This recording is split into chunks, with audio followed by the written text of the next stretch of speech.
Haleluya, hama dzinodikanwa. Aiwa muri Zimbabwe, Bishop Kelvin Nyamakanga vazovhura hombe manje.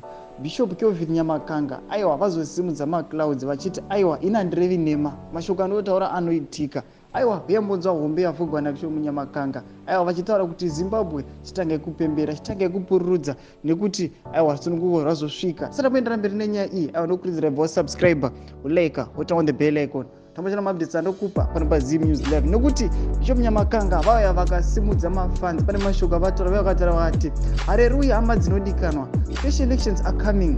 Handiti vanhu YTSccc vakati tinorota, vamwe vakati aiwa tiri vemanyepo, vamwe vakati hazvina kwazvinosvika. Kana mazogara musanyepedzwa, Mwari havasekwe. Mwari vane muitiro wavo wakasiyana nevanhu.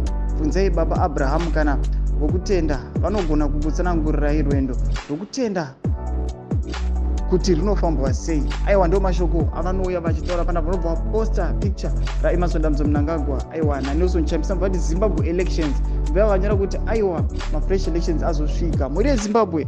Aiwa vasimudza mafans, vasimudza maclouds vakati inini chokwadi ndakakudzai, vamwe vakataura zvavaita. Saka muri zimbabwe mafungiro enyu munoti kudii? Hamene kuti ava Bishop Nyamakanga vakatemba nei kana kuti vakaonei? Vana kuratidza evidence kuti zvavari kuti mafresh elections asvika chii chavaona.